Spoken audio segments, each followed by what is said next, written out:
Alright, so how y'all doing, boys? Hope you're doing well tonight. In today's video, probably going to be doing one of the final level 100 showcases, or I probably shouldn't word it that way, one of the more main character level 100 showcases. I feel like at this point we've gotten through pretty much majority of the super strong cast when it comes to PvP, and then from this point forward we're going to be, kind of doing some more of those joke around characters. I know I haven't done characters like Escanor and whatnot, but honestly, I wouldn't even classify Escanor as a PvP character at this point. He is insane. He is easily top 5 when it comes to PvE.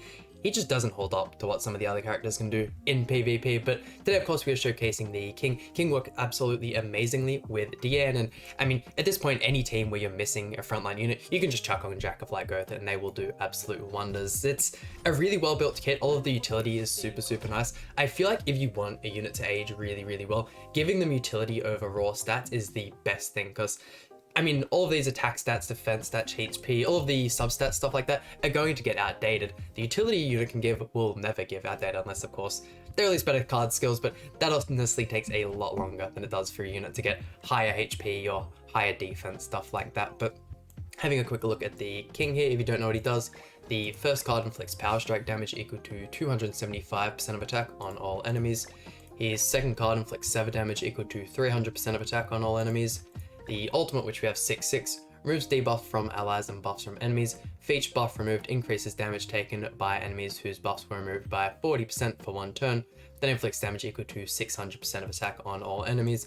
And then last here is passive. When the hero uses a skill, increases damage dealt to enemies by 30%, then creates a barrier around all allies equal to 15% of damage dealt by or for one turn.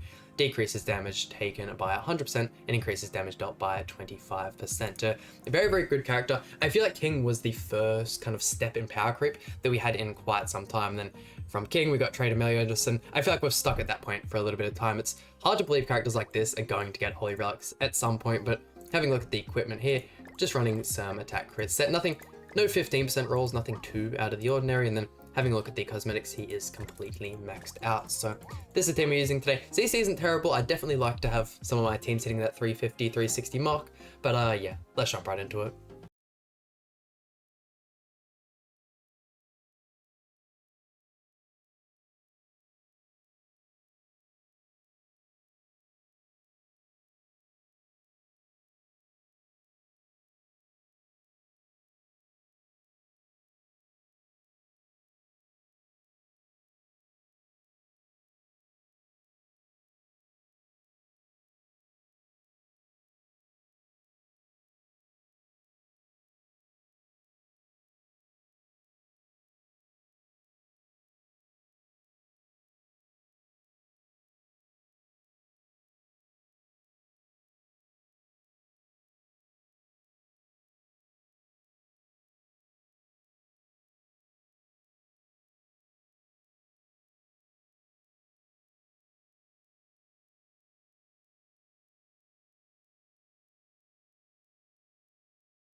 And when building this team, I wasn't too sure whether I wanted the green Sariel Grace on the Jack of Light Gotha or the red Sariel Grace on King. In all honesty, I probably should have done the red Sariel Grace for King, since we are kind of trying to show him off with the level 100. Who do we want to... Checking out the Jack of Light is definitely going to be super important in this matchup, and I think I'll go for this one here. But only reason I ended up going for the green Sariel Grace on Gotha is because I really wanted to use the Executioner Zeldris in the back. Getting as many debuffs out as possible is going to help that, and you already get 2 from the Jack of Light card, and then that extra one is going to be handy. This unit has, like I said a second ago, so much utility.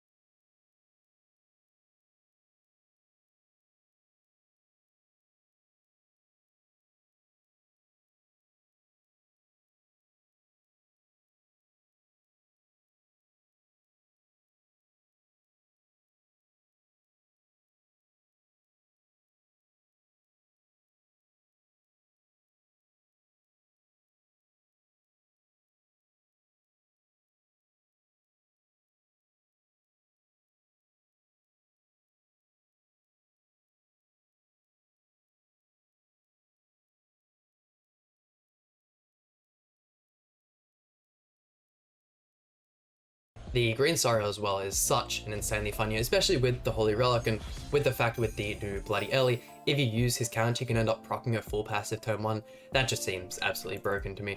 Let's go for this here. We do of course have the red Tarmiel Brace on the DN as well. Unfortunately, I was someone who got very unlucky when that banner came out and only have him 1/6, so not only is she missing a whole bunch of stats, but a whole bunch of CC, everything like that. The healing does end up being worth it even at 1/6. It's very few graces that is actually worth it at 1/6. I feel like the Ludo Grace, when it initially came out, the evasion from freeze, stun, and all that kind of stuff, on its release was really worth it because so many people were using those different kind of card effects, but nowadays you don't see a whole lot of freeze stuff like that. Okay, the DN Taunt. I mean, we could potentially just rush ult around. I think that's going to be our best bet. Let's go 1, and I'd really like to go double King card. Unfortunately, that's not going to happen. Go 2 and 3. That way if he chucks out the Breath of Bless, we're going to get the double damage or the extra damage from removing those buffs. Let's see what he's going to go for. He's kind of pressured into a point. This is a very ult rush team, I didn't realize. Yeah, seeing what he does here, looks like he might actually go for the Breath of Bless. Ouch, man. It's unfortunate as well because he can't remove the ultimate from our king because we got the taunt up. Yeah, as well was such an underrated unit. With the release of the Tarmiel Brace, not only have people realized how good she is, but she has also become so much better. Let's go for... I'd really like Gotha.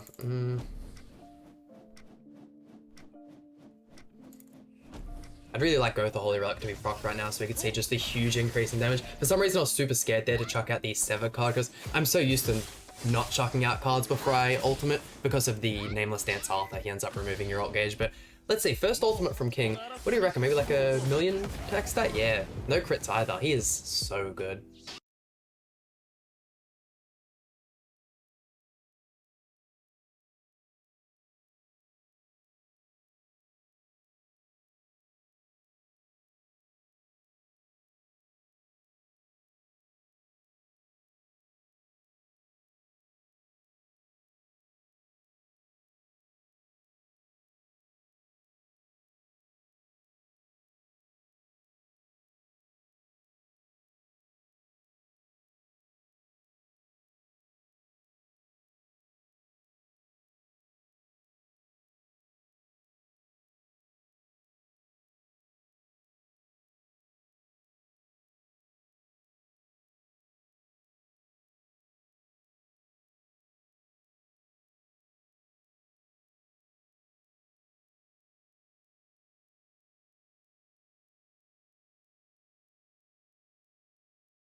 And the first week of this King's release was actually the first time I had beaten the level 3 of the bird, which was absolutely huge.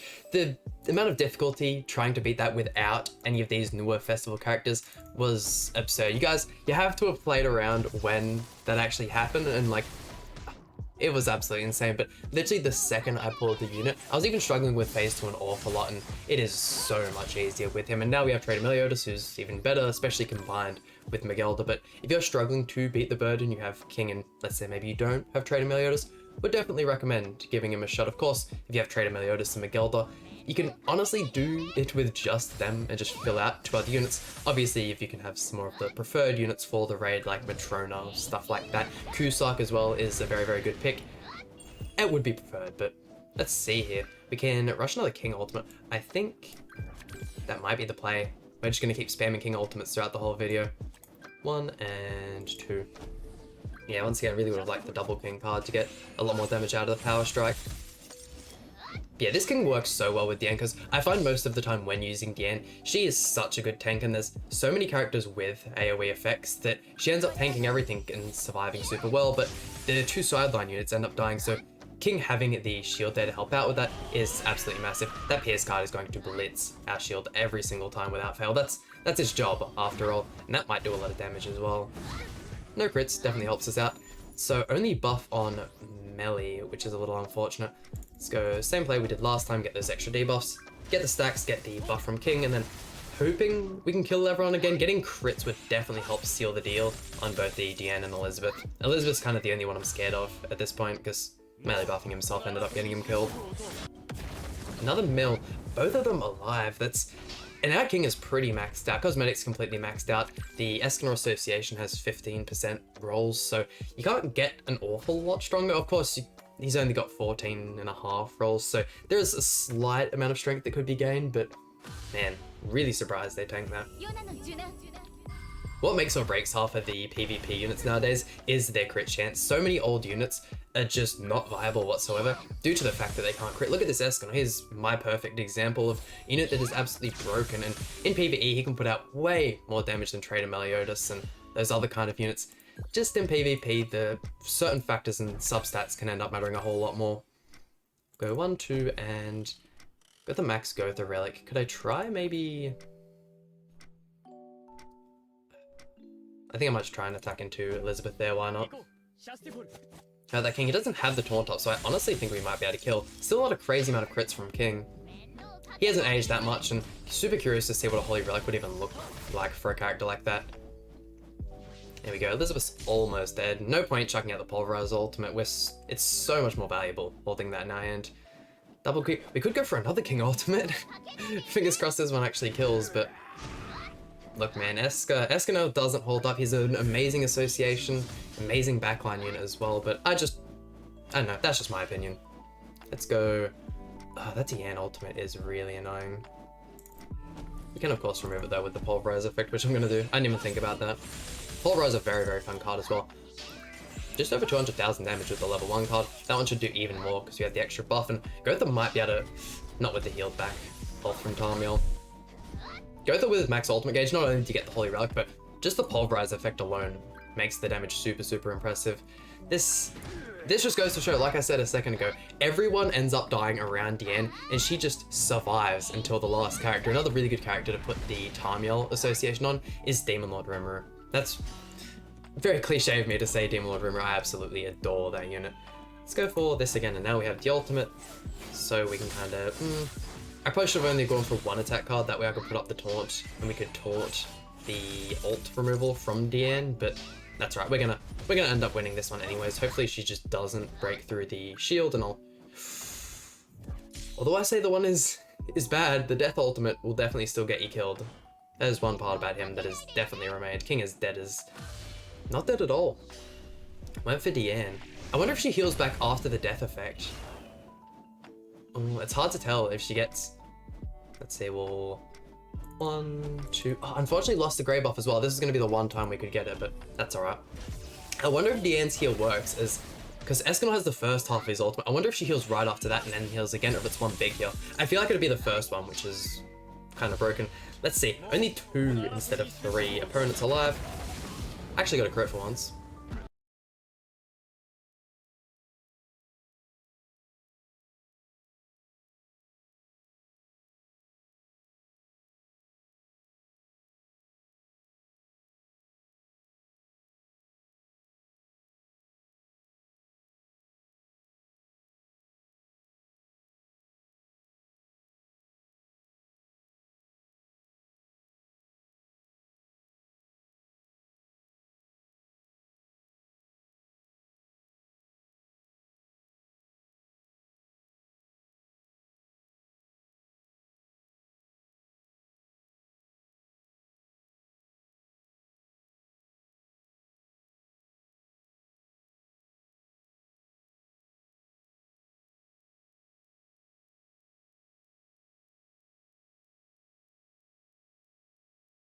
When it comes to characters who I want to level 100 next, I haven't got a huge idea on who I want to do. I had one of you guys suggest that I do the Mark II Valenti, which I 100% agree with. I absolutely adore that unit. Let's go 1, 2, and we use this N one so we can get the merger for the Pulverize, but definitely want to try out Mark II Valenti. She's by far, especially upon release, she was probably my favorite unit. Actually, I think when she released, Ludociel exists, so she was definitely in that first or second slot, but the block effect on that unit is so fun to play around with, and the fact that it doesn't actually show your opponents that, because they can still use the card, that doesn't come up grey, and you sometimes have your opponents still use those cards, very, very nice. And just the way, she's pretty much the only unit in the game that you build with crit resistance rolls, which is super good. And other than that, if you guys have any suggestions for characters you'd like to see level 100, by all means let me know in the comment section down below. Let's go for this here. Get another King ultimate. Look at that damage though. And he's actually hitting full crits on this team, which is great. He himself is a fairly squishy unit, which as you can see, is absolutely tearing apart the enemy king. Super glad everyone survived there. That way we can see the full damage. He's a bit squishy. I'd still easily say he's definitely one of the better units in the game. I wouldn't give him top 5, unfortunately. I'd probably say top 5 I'd put as SS tier, but he's strong sitting in S tier, that's for sure. Not a unit to sleep on whatsoever. And let's go for that. Unfortunately, we can't throw out the extra king card to buff our damage before the ultimate, but this should still do fine, right? Maybe a 1.2? Only 600. You really have to remove those buffs. He absolutely destroys barn teams, which can be a huge factor for some players.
And he's probably the best unit in the entire game for actually countering barn teams, and no matter how many metas we seem to go through, the barn team always remains a super dominant team, so could be very good investment. Helps you on PvE content, you can easily use him in any of your PvP teams. Getting out CC'd here is going to be devastating because this Rimuru will destroy King, pretty much one PS card and he's going to die. This is definitely King's worst fear, this guy here. It is good that Rimuru removes blue buffs and the King Shield is a grey buff, otherwise it'd even be more so, but I feel like we've done a pretty good job of showing how strong King is on all of his good scenarios and pretty much in most of the teams. I'm definitely glad we got to see this here, him getting one-tapped by Rimuru, because it shows his one weakness, pretty much. I don't think there's a lot other than that. The Meliodas Pierce AoE can definitely break the shields in one shot, but you end up using one of your cards, you get damage and you get a shield, and all they get with the Pierce card is just breaking the shields. So still does decent in the melee matchup, even though melee supposedly counters him. I don't know, King is very, very strong character, and I think that's all I really have to say about him, so we can wrap up the video.